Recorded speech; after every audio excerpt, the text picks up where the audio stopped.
Second year आज आपने जो टॉपिक डिस्कस करना है वो सेंट्रल नर्वस सिस्टम को ही हम कंटिन्यू करेंगे।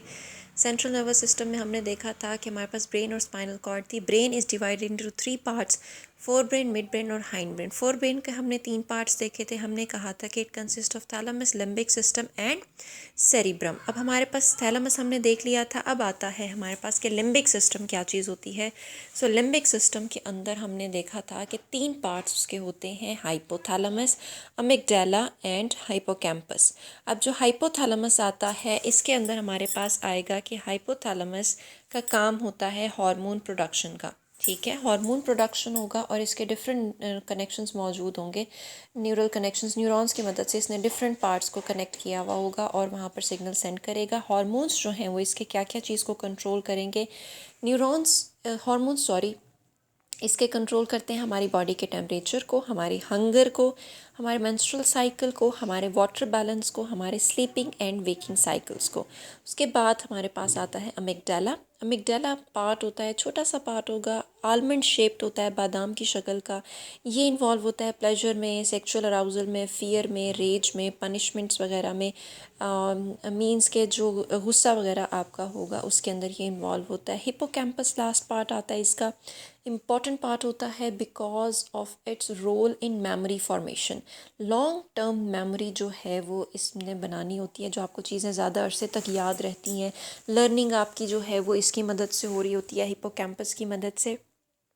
उसके बाद हमारे पास आता है सेरिब्रम। सेरिब्रम अब जो है वो क्या चीज़ है, फोर ब्रेन का आखिरी हिस्सा है और सबसे बड़ा हिस्सा है।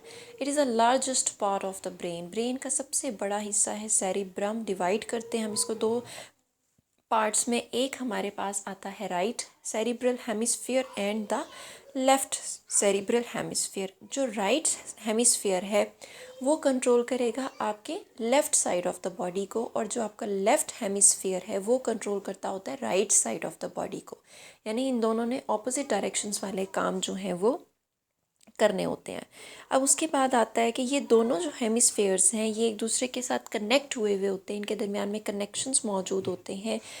उन कनेक्शंस को, उन कम्युनिकेशन बैंड्स को या उन कम्युनिकेशन की चीज़ को हम क्या कहते हैं, कॉर्पस कैलोसम।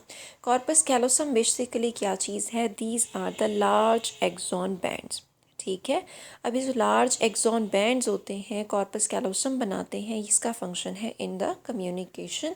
और इसका क्या होता है कि इसके अंदर कई बिलियन न्यूरॉन्स मौजूद होते हैं।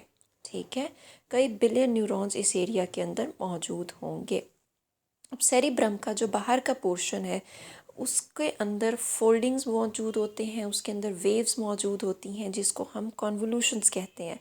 आप अखरोट का अपने माइंड में लेकर आइए, जब हम उसका छिलका उतारते हैं तो उसके अंदर आपको जो मग्ज़ निकल कर दिखता है वो किस तरह का होता है, उसके वेवी वेवी से पैटर्न बने हुए होते हैं, कॉन्वोल्यूटेड होता है। तो बिल्कुल उसी तरह से आपके ब्रेन का जो सेरिब्रम वाला पार्ट है वो भी इसी तरह से कॉन्वोल्यूटेड होता है।